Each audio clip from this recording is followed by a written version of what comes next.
Hola, muy buenas tardes, ya casi noches para todos, para todas ustedes. Muchas gracias por estar conectados y pendientes con la nutrida programación que está realizando la Casa de Poesía Silva, tanto de manera presencial como de manera virtual.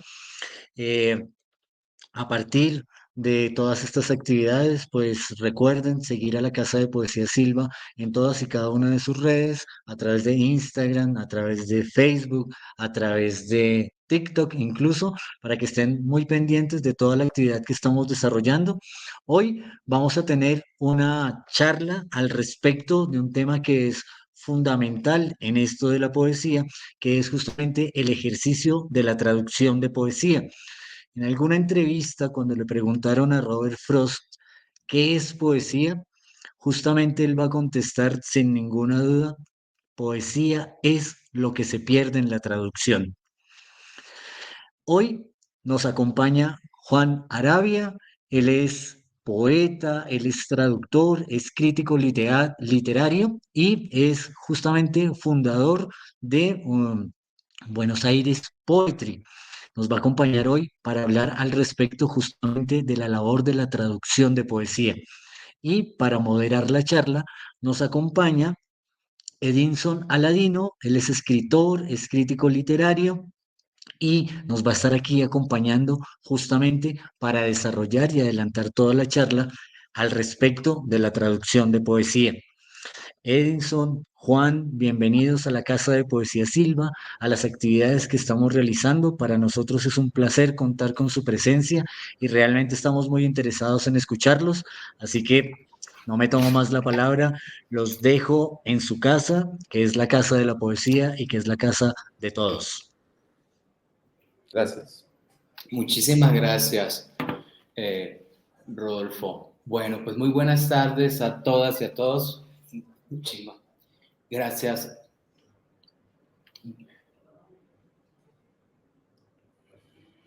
Bueno, va mi agradecimiento sincero, creo que escucho un eco, pero bueno, va mi agradecimiento sincero para el director de la Casa de Poesía Silva, Pedro Alejo Gómez Vila,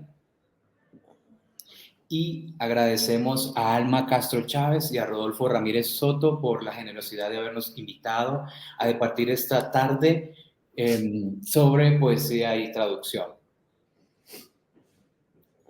Bueno, tenemos un invitado especial, que el cual es Juan Arabia. Juan Arabia es poeta, es traductor, es crítico literario y director de la editorial Buenos Aires Poetry. Bueno, Juan, pues muchísimas gracias por haber aceptado esta invitación y si quieres iniciamos entonces con lo que ha sido tu derrotero como director de Buenos Aires Poetry.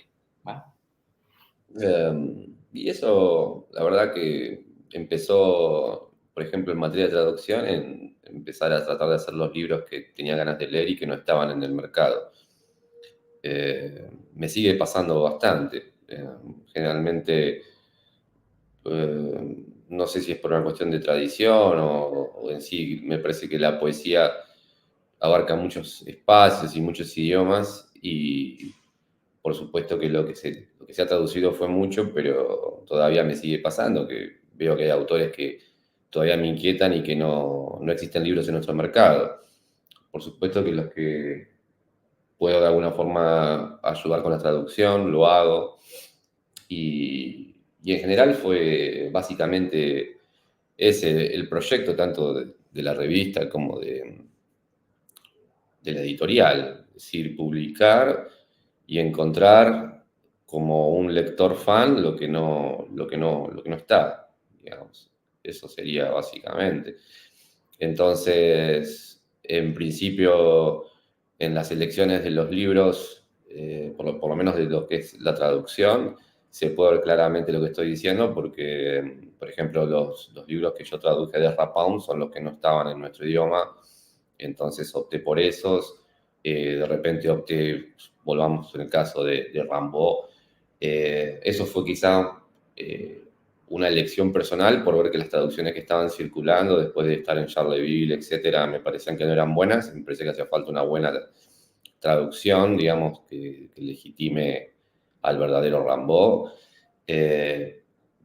Y por otro lado, libros como, no sé, El Renacimiento de Harlem, que no había nada en español directamente. De hecho, muy poco de la amplitud y la magnitud que tiene, por ejemplo, el libro que editamos del Renacimiento de Harlem, que lo edité con Ignacio Bolidé. Básicamente tampoco existe un libro de esa categoría en Estados Unidos. Lo mismo con lo de Poesía Beat, lo mismo con los 30 Poets que trajimos. Bueno, en definitiva creo que pasa más por ese lado, ¿no? Tratar de buscar y hacer lo que no está, lo que no existe, y de hecho, por otro lado, darle mucho empuje a autores que no están dentro ni del canon ni de la circulación, ¿no? Que hay muchísimo. A mí me sigue sorprendiendo todos los días. De hecho, todos los días me despierto tratando de encontrar algún, no sé, un poeta serbio, un poeta rumano, un poeta chino. Hay mucho material y la idea es ayudar con eso. Perfecto, Juan. Muchísimas gracias. Bien, hay un momento que tú has mencionado y ha sido el viaje que tuviste a Charleville, ¿no? Y ahí en ese viaje te reencontraste con todo el paisaje de esa ciudad y en específico las flores, ¿no? Que tú tuviste un reencuentro con las flores y a partir de ese momento con las flores lograste matizar y comprender más aún lo que era toda la reconstrucción de traducir a Rimbaud, ¿no? Que en ciertas traducciones que tú decías de Visor, no se mencionaba las flores tal y como son en esta región, ¿no? Entonces, son poemas de Rimbaud de 1872.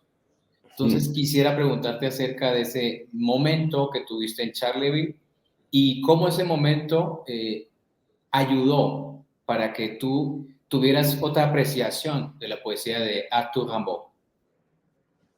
Bueno, claramente, fue una apreciación totalmente distinta porque cuando yo estoy en Charleville y estoy en el lugar, ¿no? Como habito el lugar, hablo con la gente, veo cómo se manejan, me encuentro con que Rimbaud y su poesía era mucho más experiencial, y era mucho más cotidiana y era mucho más provinciana, digamos, en el buen sentido, porque uno, como mencionás el caso de las flores, por ejemplo, uno quizá cuando va a los libros de Rimbaud sin estar en Charleville piensa que él estaba usando un saber muy específico, ¿no? De lo que serían las flores, por ejemplo. Y eso es algo que con la mayoría de las personas que me encontraba en Charleville, sea una persona que atiende un bar o sea una persona que atiende un restaurante, básicamente todos sabían mucho de flores,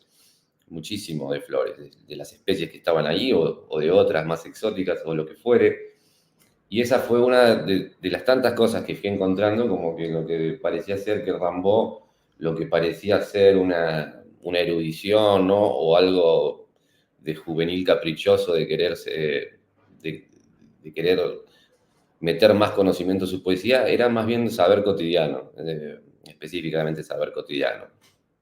Y eso fue una de las cosas que me motivó. Y desde ya, eso por un lado, lo que uno puede vivir y el material bibliográfico que se puede conseguir allá, muchos diccionarios, un montón de cosas.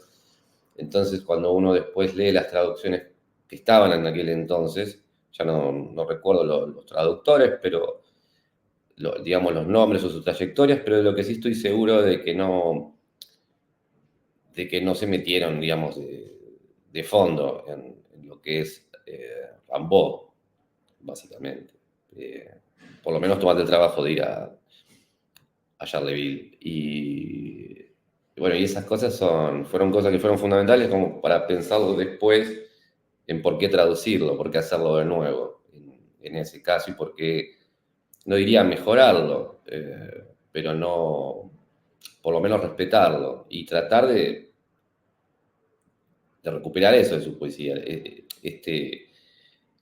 esta no pretensión intelectual académica, porque eran todo lo contrario a eso. Rimbaud era totalmente antiacadémico y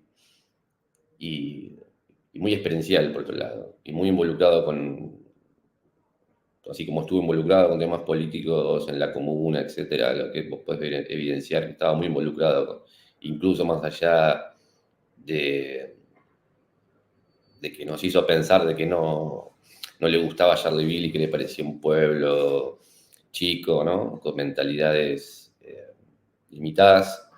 Lo que encontramos es que no, que era un típico ciudadano de Charleville, se puede decir.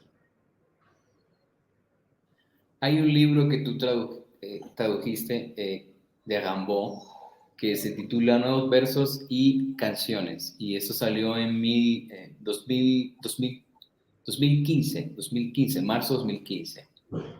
Hace mucho. ¿Por qué? Sí, ya mucho, ¿no? 2015. ¿Por qué? ¿Cuál fue la decisión, Juan? Cuéntanos un poco, ¿cuál fue la decisión de replegarse en torno a este devenir de estos poetas, de estos poemas de Arthur Rimbaud que no son reunidos en un libro? ¿Cómo fue la configuración de esta traducción? ¿Qué fueron los desafíos que afrontaste como traductor y los hallazgos también que fuiste encontrando en el camino?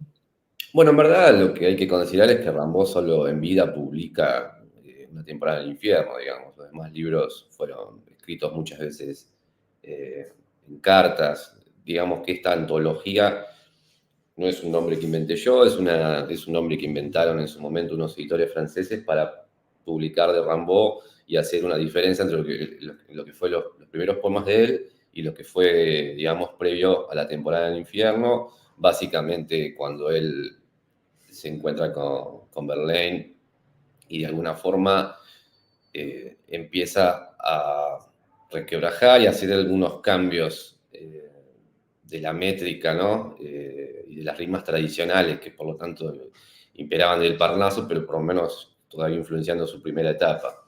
Es la etapa de Rimbaud que empieza a usar versos irregulares, empieza a romper, digamos, con las rimas, juega con lo asonante, con lo consonante, empieza, digamos, a introducir estos elementos disruptivos de la poesía moderna, con lo cual después obviamente esto se puede ver muy claramente en la temporada del infierno, porque hay muchos poemas de este periodo de 1871 a 1872 que aparecen, ¿no? En los cuerpos mixados de prosa con algunos poemas.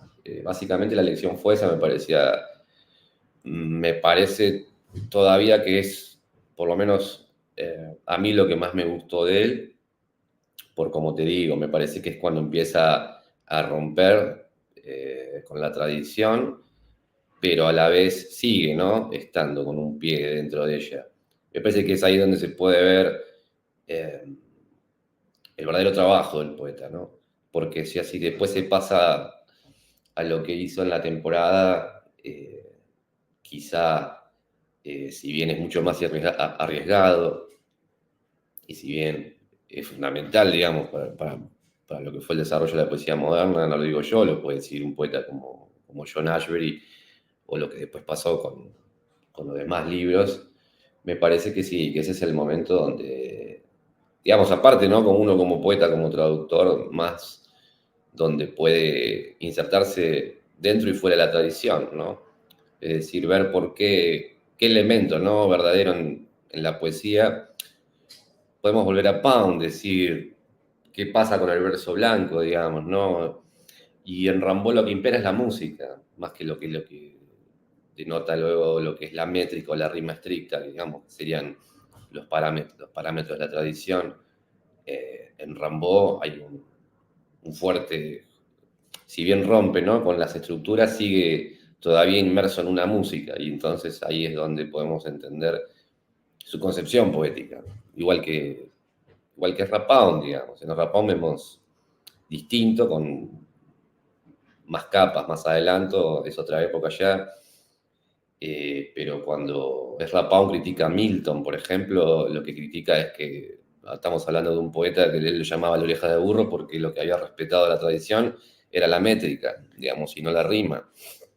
La famosa introducción del verso blanco, es decir, una poesía totalmente alejada de la música, que solamente respeta algo que en primera instancia no circula en el sonido o en el aire, es una regla que por supuesto puede ayudar muchísimo para determinado orden de cómo caen las entonaciones, etcétera, pero que sin lugar a duda no acompaña con el tema de la música, que vendría a ser la esencia, ¿no?, de la poesía, que es la música, por lo menos lo que es la poesía, el origen de la poesía moderna, que está ubicada exactamente en los trovadores. Y eso es algo lindo para hacer, de ver, leer a los trovadores y leer a Rimbaud, a pesar de los 5 o 6 siglos que median, ver cómo todavía se recupera, ¿no?, esa música.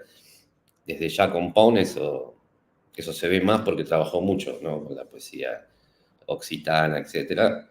Pero en Rimbaud uno se puede sorprender de encontrar muchas similitudes. Realmente hay muchos poemas de él que parecen versos escritos por un trovador.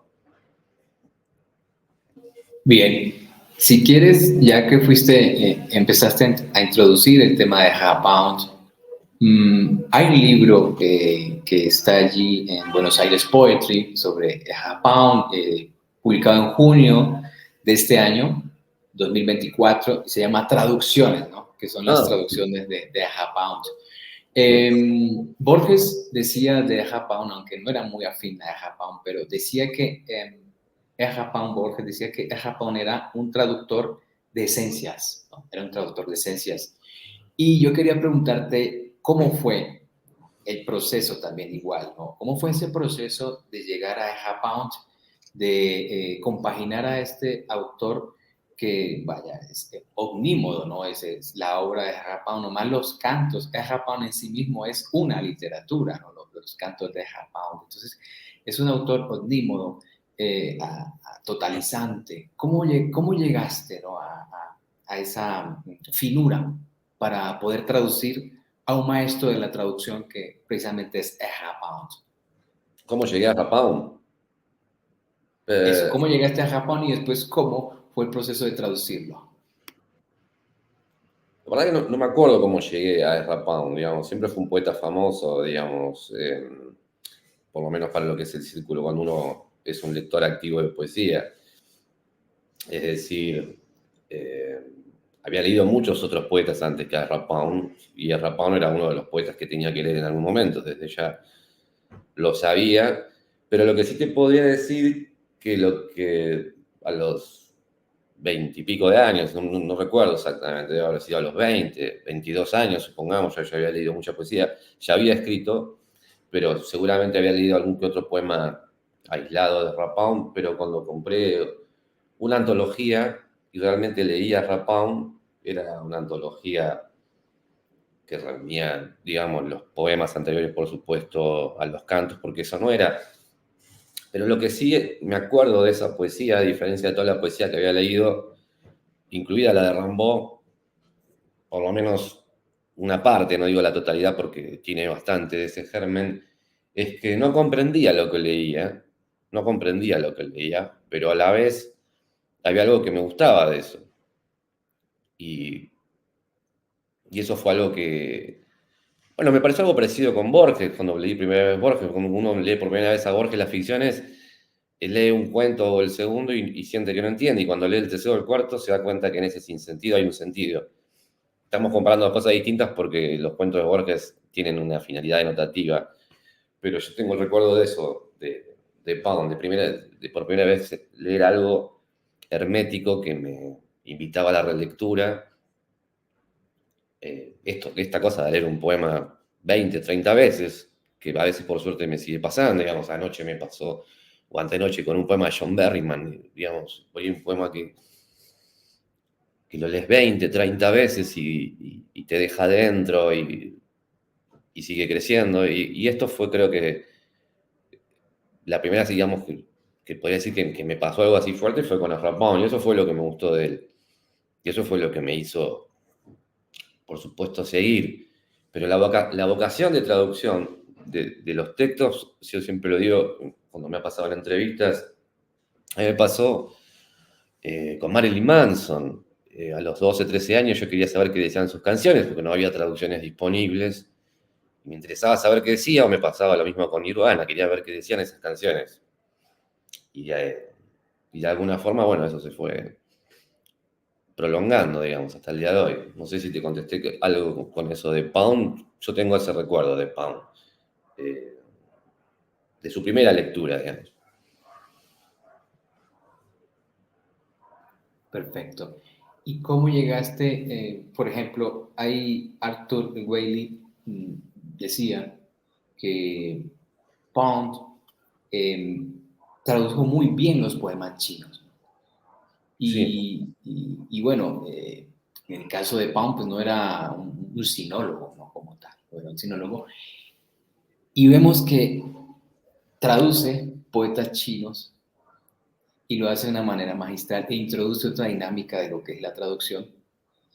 Y entonces, ¿cómo llegaste a compaginar este libro de traducciones? ¿Sí? O sea, porque este libro de traducciones de Japón de 2024, este libro es un trabajo que recopila, para mí sería la radiografía, este libro, la radiografía o la cartografía, más bien, la cartografía de todo el itinerario de Japón como traductor. ¿Qué fue lo más difícil de llegar a estas traducciones de Japón? O sea, ¿cómo es el proceso, más bien, de traducir a traducciones, de traducir las traducciones de Japón? ¿Cómo llegaste a hacer eso? mirá, es algo que ya había hecho, porque todos los libros de Rapón tienen siempre otros poetas y otros idiomas. Cuando empecé con Lustra, seguí con Exultation y después cuando hice el Katai entero, que son todos los poemas chinos de él. Ese fue mi trabajo de traducción, que no te voy a decir no sé si fue el que más me costó, pero fue un trabajo difícil porque sobre todo hice las revisiones, porque, a ver, Pound cuando traduce a los autores clásicos chinos, obviamente que él desconocía completamente el idioma, así como algunos caracteres, digamos.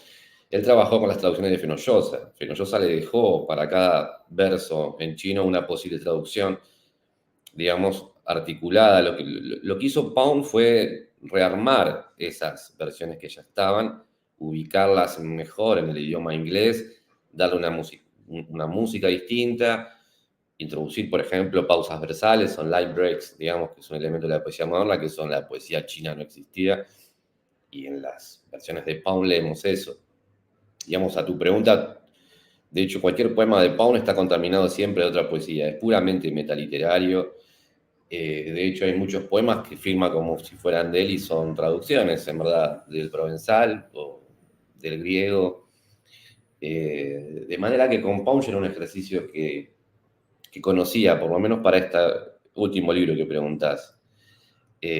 Pasaron muchos años desde que empecé con Pound. Obviamente, cuando uno empieza con las traducciones y cuando empieza con Pound, por ejemplo, el primer libro que hice de Pound fue Lustra, que es un libro largo, es un libro complejo, y yo te podría decir que fue el que más se me hizo difícil porque fue el primero, no porque fue el más difícil por su contenido. Yo creo que el Katai era un trabajo un poco más arriesgado.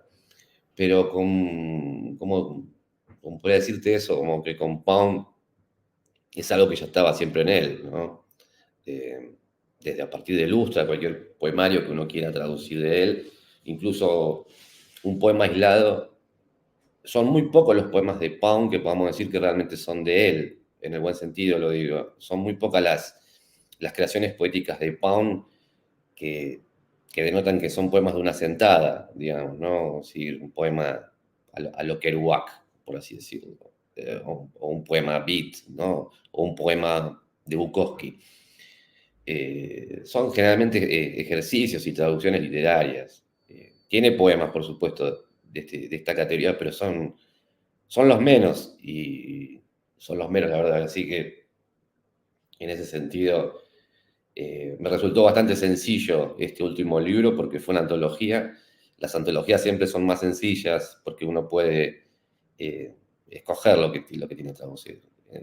Siempre son mucho más complicados los libros. Por darte un ejemplo, el Katai incluye la traducción de Sefer del poema anglosajón, y Paul seguramente lo incluye, uno no le puede preguntar porque ya estaba muerto y no lo dijo. Para mí incluyó ese poema porque ya lo tenía a mano y quería extender el volumen, pero se trataba de un poema que generaba un problema hacer la traducción y que en verdad no hacía falta que esté en Katai porque eran todos poemas chinos, no tenía nada que hacer un poema aislado del antiguo anglosajón. Y sin embargo, cuando uno dice como editor, bueno, pero si no lo hago van a pensar quizá de que me costó hacerlo o que no quise hacerlo y bien o mal yo voy a ser el traductor, no voy a ser el editor. Y eso me pasó siempre con todos los libros de Pound, me pasó con muchísimos poemas de él, que de hecho poemas que podrían no haber estado, poemas que no aportaban. Por ejemplo, en Exultation tiene dos sextinas, que hay una que es la más famosa, se puede hacer, pero hay una que es una sextina para Isolda, que realmente era es tan artificial la original, tan caprichosa, que en verdad no tiene traducción. O la traducción que se puede hacer es falsa. Pero bueno, si uno se pone el objetivo de hacer la traducción del libro, lo tiene que terminar haciendo y dando con esa versión. Entonces, por ahí perdés 2 semanas con un poema que ni siquiera vale la pena, que ni siquiera es bueno, cuando los que valen la pena son quizá a veces hasta los más sencillos. Pero bueno, son las cosas que pasan y está bueno que eso ocurra. Por eso te digo que las antologías siempre son fáciles. Cuando uno puede elegir, digamos, hacer una antología es lo más sencillo. Lo complejo es hacer los libros enteros de poesía, ¿no? Perfecto. Si quieres, vamos cerrando lo de Japón con dos aspectos. Uno, para ti, ¿tú crees que a la hora de traducir a Japón, a un autor como Japón, hay que tener en cuenta también todo el contexto y el marco cultural, ¿no? Toda esa enciclopedia de Japón, porque una vez comentabas acerca del monólogo de Robert Browning, ¿no? Que eso Japón lo tiene incorporado, ¿no? O sea, de alguna manera el hecho de traducir a Japón también es el hecho de trasegar por toda la cultura, ¿no? Que este poeta despliega en su misma escritura. Eso por un lado, ¿no? O sea, tú dirías que para traducir a Japón hay que tener conocimiento previo de esto o no, eso. Y el otro, para hacer el enclave con el título que nos convoca a esta charla, Japón como traductor de Rimbaud. ¿Hasta qué punto Japón practicó una fidelidad o fue infiel? ¿O fue infiel ante el hecho de traducir a Rimbaud? Si respetó los hemistiquios o no respetó los hemistiquios, todo ese problema estructural y formal de la expresión poética. Bueno, las dos preguntas se pueden resumir en una porque cuando uno ya se nutre tanto de Rapón y lo lee por tanto tiempo y comprueba determinadas cosas, uno pierde un poco el respeto, que es lo que le enseña, digamos. El Rapón no fue respetuoso con los otros poetas, en el sentido este que estamos hablando, en el sentido estricto. Él fue respetuoso porque recuperó una tradición en la que él consideraba que lo que imperaba y lo que importaba era la música. Después de eso, no fue un autor respetuoso en sí con la poesía. Él fue, a ver, sí con el género, muy respetuoso con el género, pero no fue un autor respetuoso de las voluntades de los otros poetas. Entonces, y eso es parte, me parece, un poco de la enseñanza de Rampón. Así que, en primera instancia, si hay que o no leer otras cosas, no sé, porque Pound tampoco leyó otras cosas. O sea, Pound fue bastante arbitrario con lo que hizo y fue bastante caprichoso con lo que hizo. Eh, por supuesto, con un criterio que comparto y que me parece buenísimo. Y con el caso de Rimbaud, ahí tenés el ejemplo, hizo lo que se le dio la gana y lo que realmente para él importaba. Pero de alguna forma, Pound no es un traductor, es un modernizador de la poesía. Entonces ahí hay una cosa que es totalmente distinta, porque Pound si traduce a Rimbaud y elige 4 o 5 poemas de Rimbaud y vos ves que elimina un hemistiquio, saca esto de acá, saca otro allá, redondea la música, introduce pausas versales y te encontrás con un poema nuevo. 100 años después de lo que pasó con Rimbaud, y quizá lo hubiera leído a Rimbaud y hubiera estado totalmente de acuerdo, y hubiera hecho exactamente lo mismo. Entonces, eso no quiere decir que yo voy a hacer eso con el Rapound. Digamos, sí lo hago en el sentido de que lo entendí de esa forma, lo apliqué.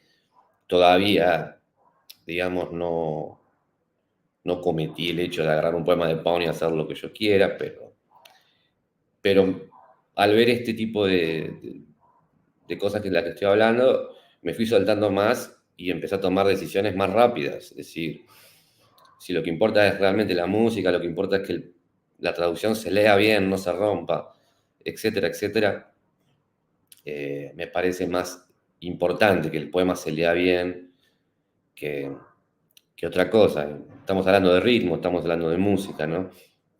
Me parece que entonces pasa más por ese lado y me parece que hay que entender más eso que por ahí tener una formación enciclopédica, digamos, para leer a Ezra Pound. Me parece que hace falta saber eso, que era una persona que creía que la música era poesía y que la poesía era música. Y se comprende eso y se va a comprender por qué le interesaban los trovadores, por ejemplo, y se van a entender por qué le interesó Rimbaud y por qué le interesaron el monólogo dramático de Browning y tantas cosas. Vamos a encontrar siempre la misma llave, que es la música. Si Pau no está con algo es porque ve música. Si Pau no está con los chinos es porque hay música. Entonces, eso es así. Buenísimo, buenísimo. Tú en otras ocasiones, ahorita ya si quieres vamos acotando para, ya estuvimos transitando por lo que fue tu derrotero con Rimbaud, ya ahorita estamos transitando por lo que ha sido tu itinerario con Ezra Pound y ahorita entonces vamos a compaginar esos dos caminos, esos dos senderos con lo que es el rol del traductor, ¿no? Tu experiencia como traductor. En varias ocasiones has dicho que traducir también es reescribir un libro. Está ahí el hecho de reescribir un libro o de vivir, cuando traducimos, revivimos de nuevo lo dicho. Entonces, quería preguntarte acerca de esa noción que tanto te ha ayudado en ciertos momentos para vislumbrar lo que es el hecho y el rol del traductor, que ha sido lo de la dialogicidad, ¿no? En la poesía y la dialogicidad, ¿no? Que es esa apertura hacia el otro, porque el traductor no está solo, ¿no? Sino que está siempre acompañado de otro. Entonces, si nos pudieras compartir sobre eso. ¿Cómo y cuál sería la pregunta? Vamos a hablar La cuestión de del dialogismo. Ajá. ¿Cómo ha sido para ti el hecho de la traducción? ¿Sí? El hecho de la traducción en relación con el dialogismo. Si tú sientes que el hecho de traducir es un hecho en solitario o si siempre allí hay un acompañamiento. Bueno, no, así planteada la pregunta no lo sé. Me parece que son siempre varias capas. Me parece que a determinada edad, después de haber hecho bastante, siempre, a ver, solo no estás nunca, ¿no? Después de haber leído y vivido y haber hecho tantas traducciones, me parece como que siempre estás incorporando esas ganancias, por así decirlo. Y estás tratando, obviamente. No, solitario no lo veo para nada. Bueno, nunca lo conseguí de esa forma, al contrario. Me parece que aparte, por otro lado, es lo que no sé, me pasaba ayer o anteayer que estaba tratando de hacer una traducción de, de uno de los Dream Songs de John Berryman, el que dedica a Delmore Schwartz.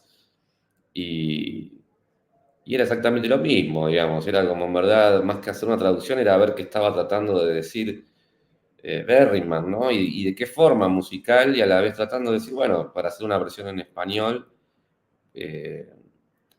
pero que contenga al autor. Entonces, muchas veces las elecciones de las palabras surgen más de los, no del contenido, pero sí del poeta, ¿no? Es decir, yo creo que si hubiera estado de acuerdo el poeta al usar determinado término y no otro, ¿no? Y que por ahí no son equivalentes, pero que te das cuenta. A mí me pasó, por ponerte un ejemplo con Rimbaud, y cuando en el famoso verso de la canción La Torre Más Alta, que es par délicatesse, perdí ma vie, y que la traducción simple es por delicadeza perdí la vida, y yo para no quedarme con esa facilidad, por lo menos nosotros, no sé, en español no decimos, ay, por delicadeza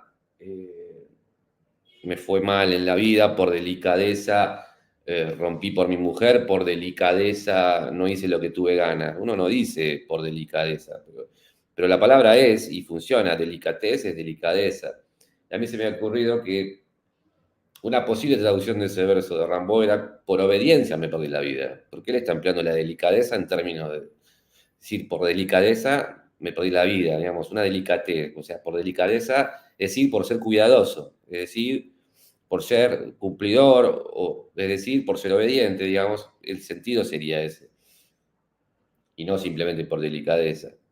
Eh, en la primera edición hice eso y muchas personas dijeron, no, pero dice delicadeza, no obediencia, entonces decís, bueno, qué problema que hay con la gente que se cree que la traducción es solamente hacer una traducción, por eso lo hace cualquiera, lo hace el Google Translate seguramente inmediatamente. Pero bueno, ahí tenés un ejemplo de cosas que se pueden forzar y que pueden servir como para que el poema se entienda más, no traicionan la música, delicadeza, obediencia, son igual de abiertas, con vocales abiertas, no cambiaba demasiado la estructura rítmica, etc.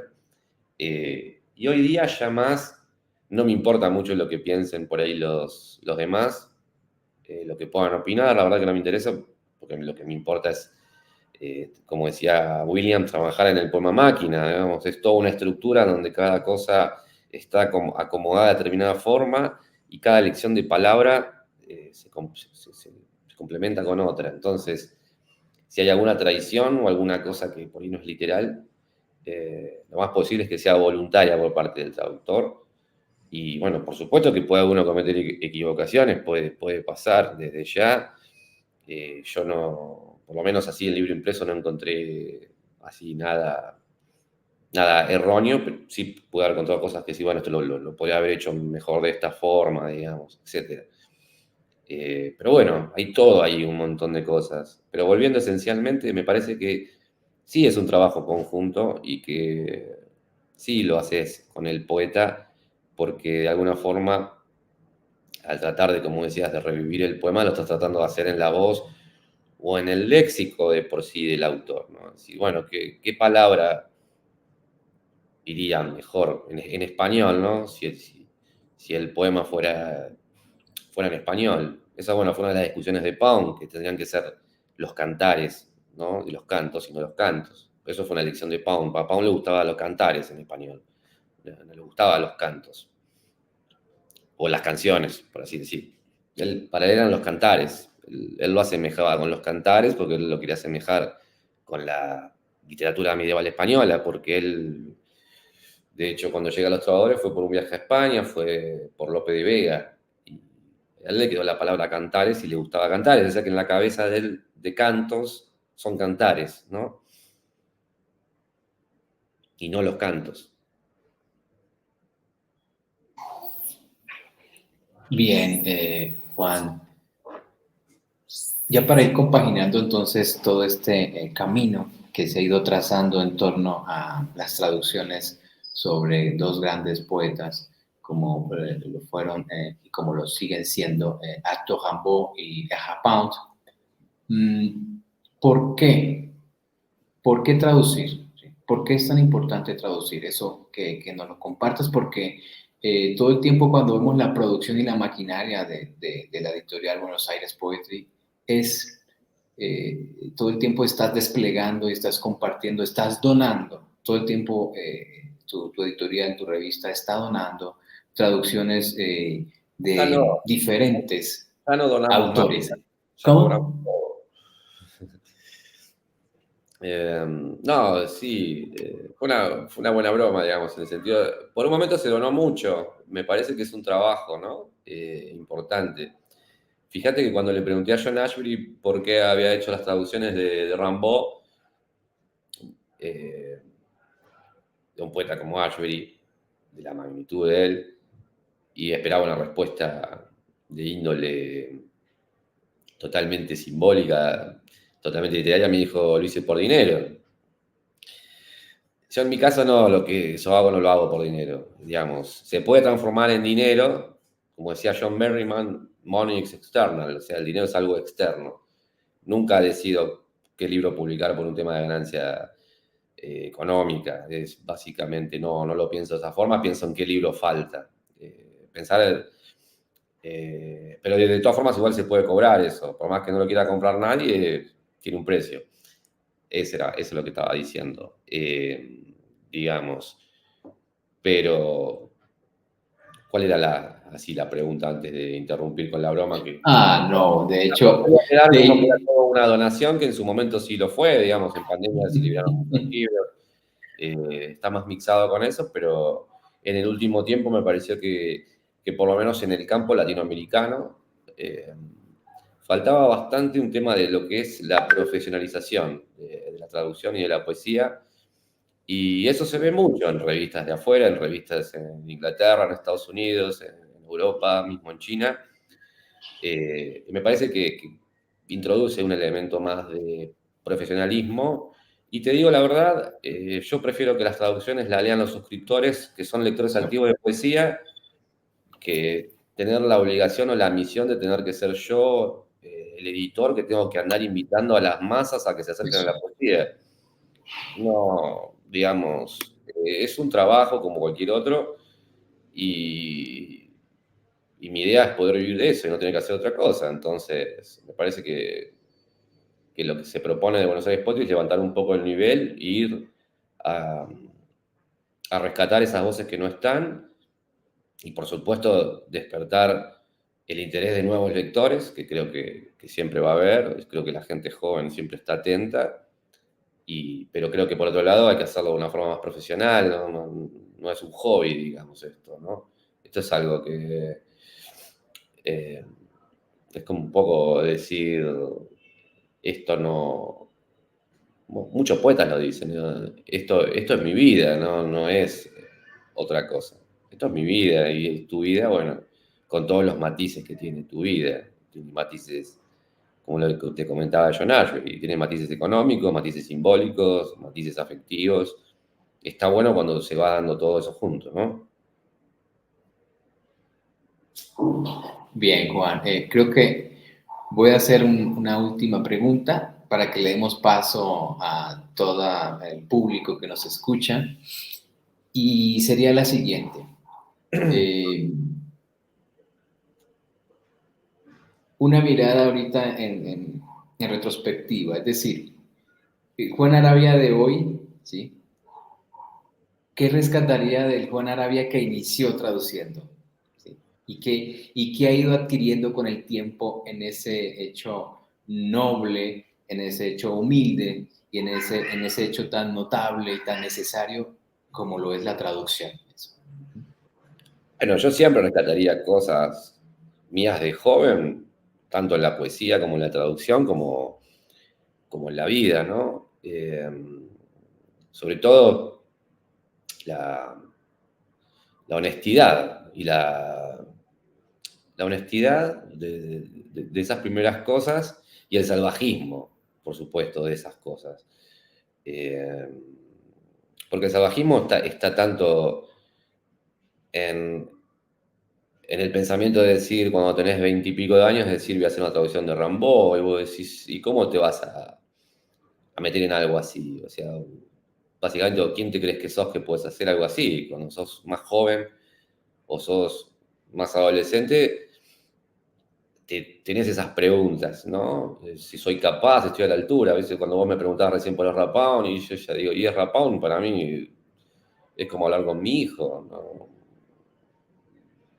Y no pasa porque no lo respete, una persona que más respete que a mi hijo, pero digamos, es, es algo natural, un término natural.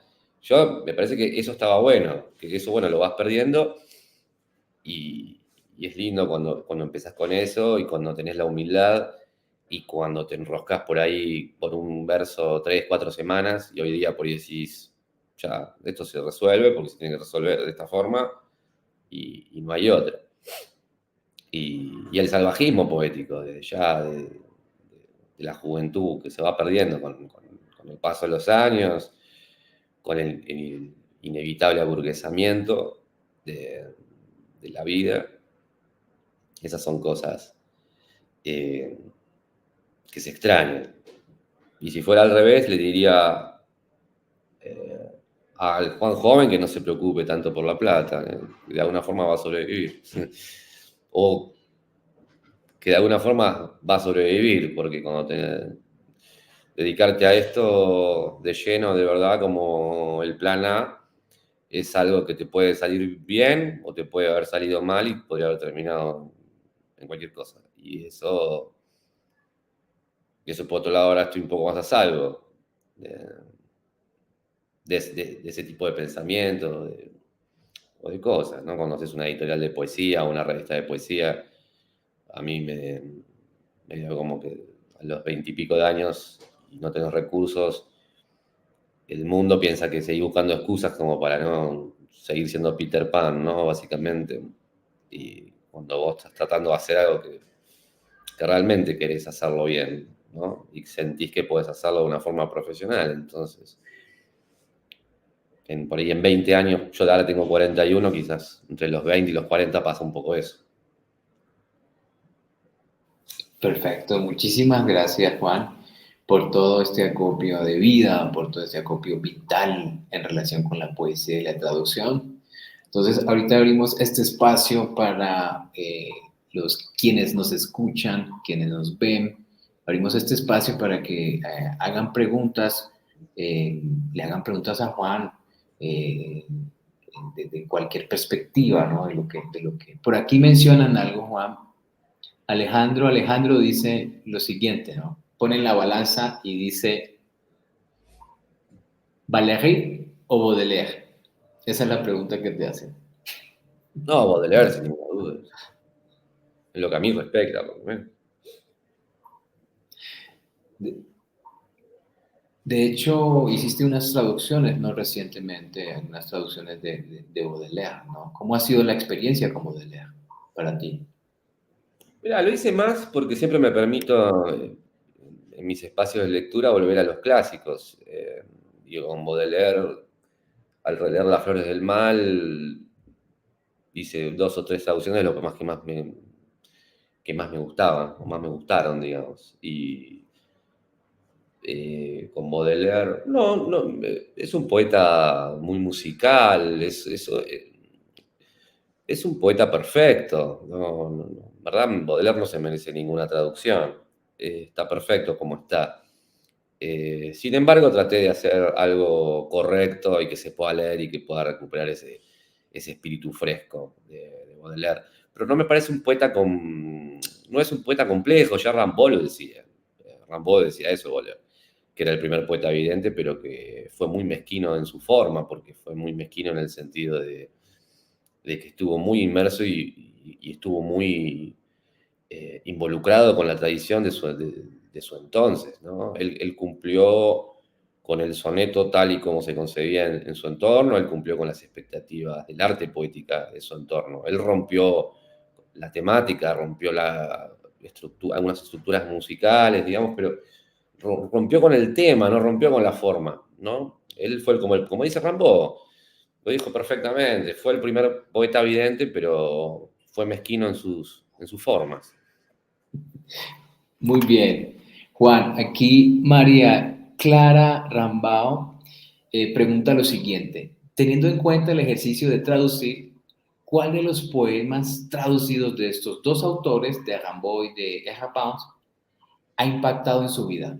¿Cuál de los poemas traducidos ha impactado en tu vida, de Rimbaud y de Errapins? Y yo te podría decir de Rimbaud, bueno, sensación sin lugar a dudas.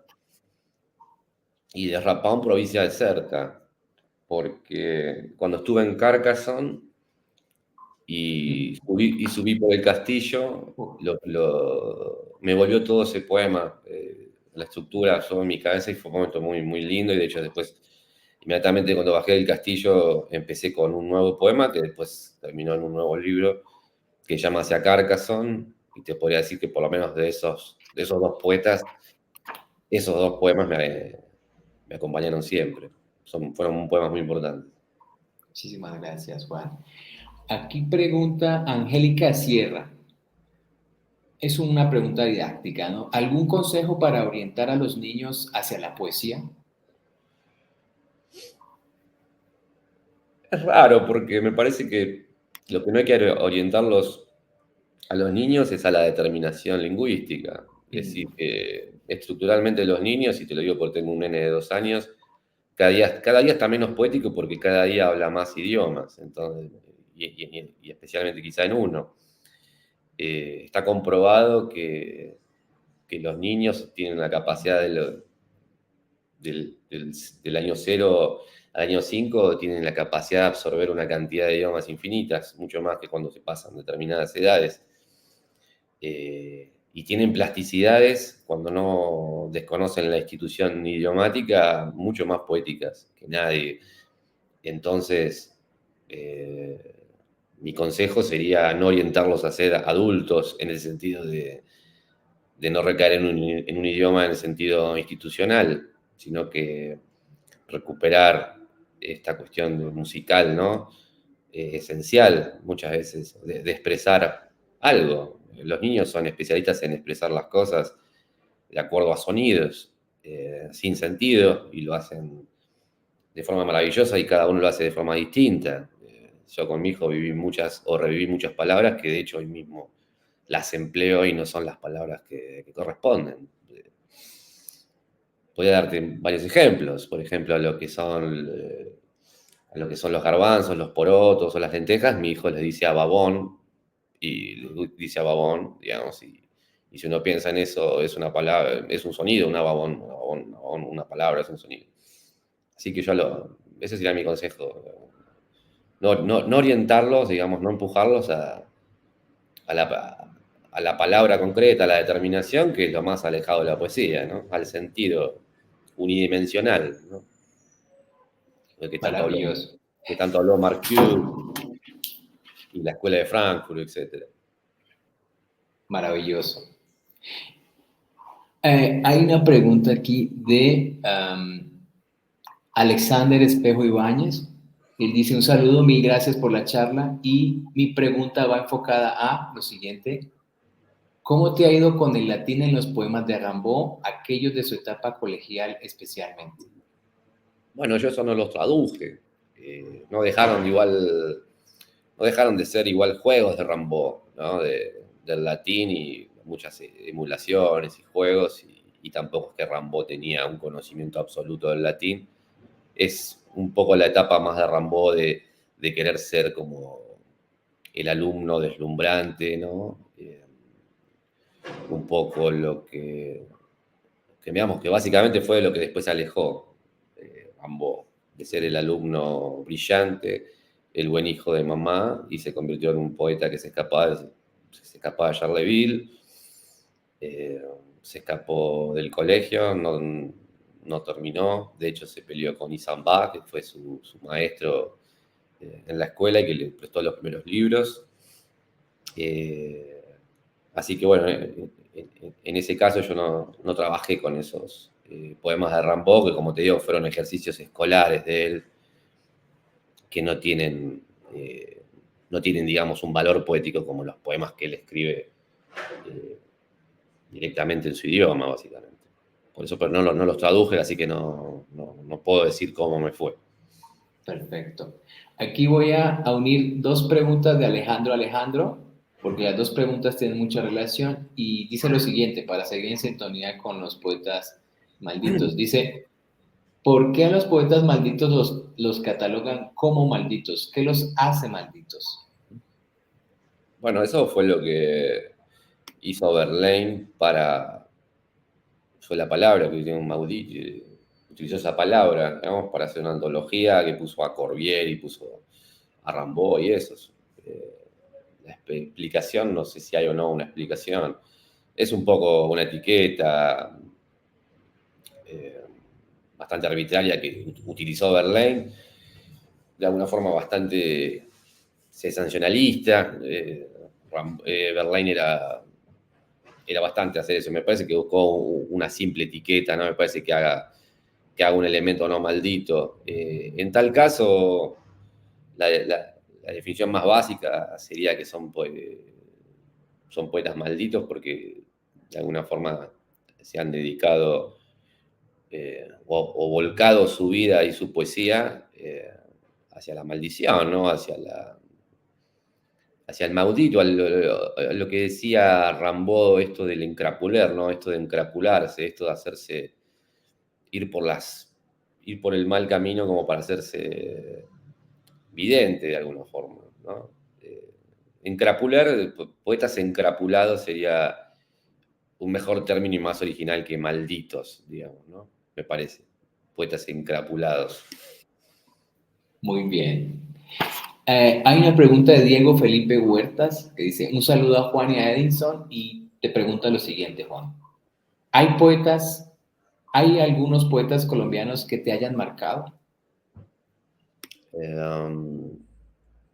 Bueno,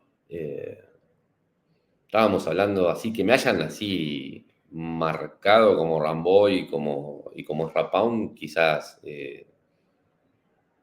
no tanto, digamos. Por supuesto que leí bastante, leí mucho, digamos, pero así marcado no, para ser honesto. Perfecto. Aquí Pereira Hermosa te pregunta, ¿qué poeta contemporáneo nos recomienda? Que esté vivo, Sí. sería porque bueno, contemporáneo puede ser el que murió hace poco, como, no sé, como Ashbery, es contemporáneo mío, Dan Fante es contemporáneo mío y está muerto. Pero bueno, pensemos en alguien que esté vivo y vale la pena. Me parece que Gary Snyder me parece que es un poeta que vale la pena leer, por lo menos de Estados Unidos y de otras tradiciones. No sé, habría otros nombres, pero si pienso en algún poeta que me parece que combine varias tradiciones en él y que haya aportado realmente desde varios campos, me parece que podría ser Gary Snyder, un poeta que podría recomendar. Me parece que aparte es accesible, aparte es muy accesible como poeta. Muy bien. Aquí Angélica María Cifuentes Ordóñez nos dice lo siguiente. Pienso que el traductor no puede dejar de impregnar de su subjetividad y esencia misma el escoger las palabras en otro idioma que no es el suyo y aún así lograr que el autor original nos hable. Es un comentario. Es un comentario. Sí, Sí, es cierto. muy bien. Y Fabián Darío Barrio Santa Cruz dice, ¿qué libro o libros recomendaría para traducir tanto para niños y para adultos?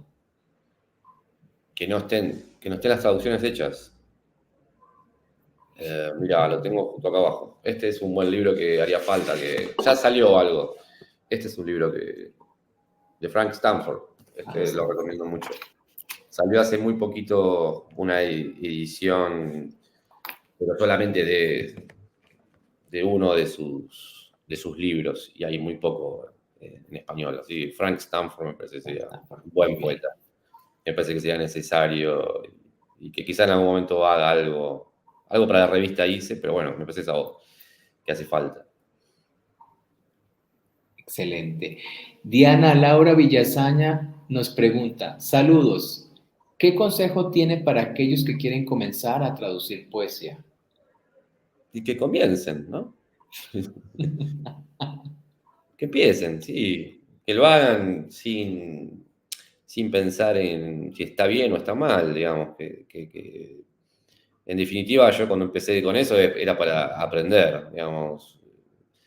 De alguna forma, como decía Dylan Thomas, uno aprende imitando, ¿no? De hecho, los chicos aprenden imitando. Cuando dicen las palabras no saben lo que dicen ni las dicen. Bueno, con la poesía y con la traducción me parece que pasa lo mismo. Me parece que en primera instancia tiene que servir como un espejo como de imitación, para después, bueno, después cuando se juntan muchas capas y muchos autores, que eso quizás te ayuda mucho mismo a la creación propia de uno.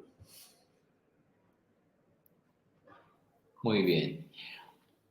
Bueno, Fabián Darío Barrios ya igual. Y Alejandro vuelve a preguntar y dice, ¿cómo influyó el amorío entre Rimbaud y Verlaine en sus obras poéticas? Bueno, influyó muchísimo. De hecho, fue más la pretensión fue la pretensión de los dos. Fue un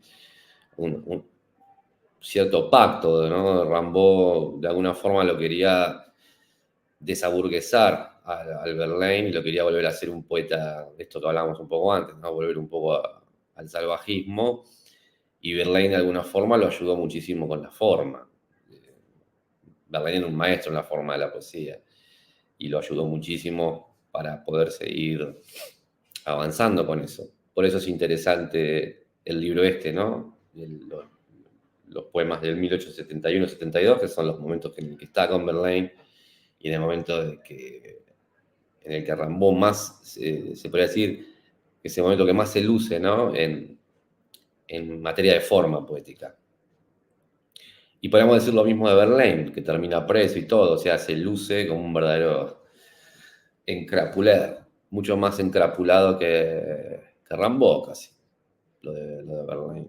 Es decir, que terminaron haciendo el efecto que ambos buscaban, con consecuencias por ahí negativas. ¿No? Muy bien. Dari Luz te pregunta, ¿qué estás leyendo ahora mismo? Ahora mismo, y no sé, estoy leyendo todo el tiempo mucho. Anoche me quedé leyendo mucho a John Berryman, pero la semana pasada, aparte yo hago crítica literaria acá para Clarín y para Perfil, me leí un nuevo volumen que editaron de Casal, que es la carta de John Anderson, que mandé la nota hace este libro, que lo editó Anagrama, que está bueno. Esto lo leí, lo reseñé la semana pasada, y anoche estuve con John Berryman, y no sé, todo el tiempo estoy leyendo mucho. Hace muy poquito reseñé todo el libro de una poeta argentina. No, pero me preguntaron por Colombia, y si me preguntaban lo mismo de Argentina, hubiera dicho lo mismo, que tampoco hay ningún poeta argentino que me haya así marcado, porque esa fue la pregunta, ¿no? Marcado este libro de Juana Viñasi, que es una poeta argentina, que es muy buena. Está buena. Y después lo otro que estuve leyendo, que salió este año, que son las traducciones de Pessoa al inglés de New Direction, que las hizo Patricio Ferrari, que las recomiendo. Y bueno, no sé, todo el tiempo. O sea, lo que pasa es que leo mucho y todos los días, y así que lo más rápido que te podría decir es eso. Y justo ayer, antenoche, me quedé leyendo a John Berryman.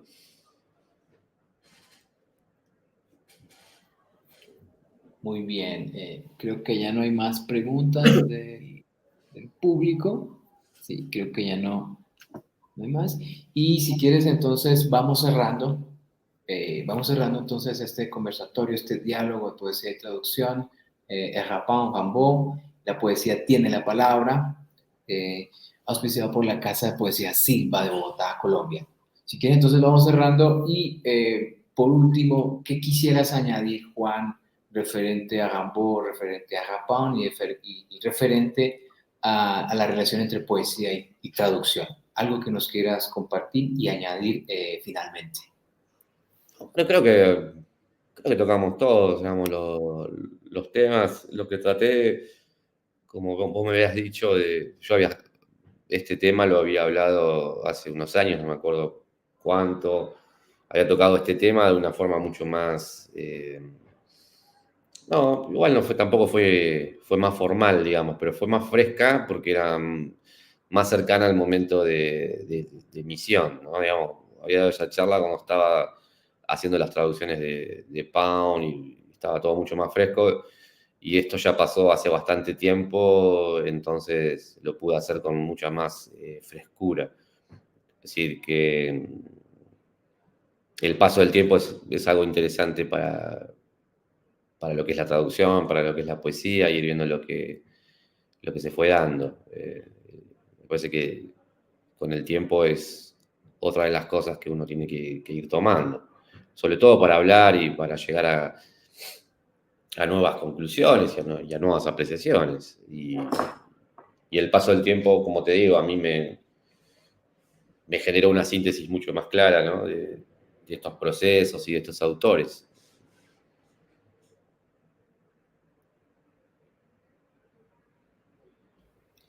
Perfecto, Juan, pues muchísimas gracias. Ha sido realmente un gusto que nos hayas acompañado en esta tarde y que hayas compartido que este testimonio como traductor, como poeta, que hayas compartido todo tu acervo a la hora de traducir a Rimbaud, a la hora de traducir a Rapound. Entonces te lo agradecemos de corazón. Muchísimas gracias, Juan. No, gracias a Agradecemos. ustedes. Muchas gracias a ustedes desde ya.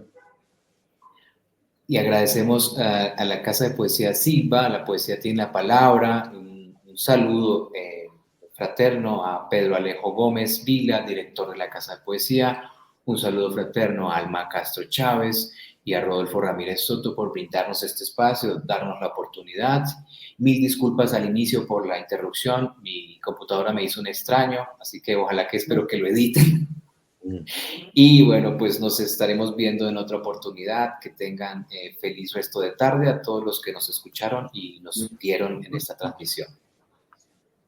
Muchas gracias, Edinson, por habernos traído a Juan Arabia desde Argentina y su Buenos Aires Poetry, y con esta excelente charla que tuvieron alrededor de la relación entre poesía y traducción. En verdad, ha sido una excelente charla.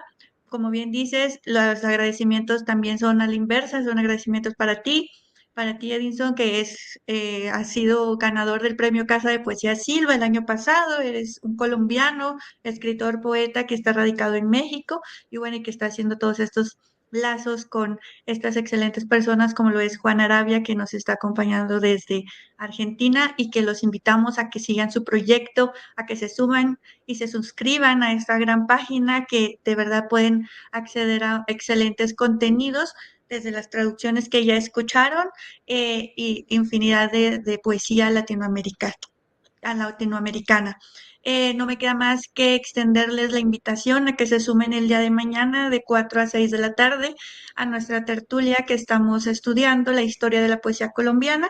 El día de mañana cerramos el tema de poesía finisecular y vamos a estudiar al poeta Julio Flores. Y que estén muy atentos a todas las actividades que estamos realizando a través de nuestras redes sociales, en Facebook, Instagram y YouTube, y que nos sigan también en la página web www.casadepoesiasilva.com. ¿Verdad? Muchas gracias, Juan, Edinson, mil gracias y siempre bienvenidos a la Casa de Poesía Silva. Bueno, saludos, estén bien. Y de Julio Flores hay unos poemas muy lindos que son los del poemas del Anjenjo, si no me equivoco. Esos los leí. El día de mañana. Mirá. Invitadísimo, Juan. Cuando me preguntó por lo de Colombia estuve por decir, pero solamente leí un libro y la verdad que tampoco, como si fue que me marcó, pero me acuerdo mucho de Ajenjo y me lo habían recomendado y me traje un libro de Colombia, de él, acá. Bueno, que estén bien, gracias. Gracias. Muchas gracias, que estén muy bien, y muchas gracias a todas las personas que se conectaron desde distintas partes de Colombia, en verdad, muchas gracias. Hasta luego. Hasta luego, chau.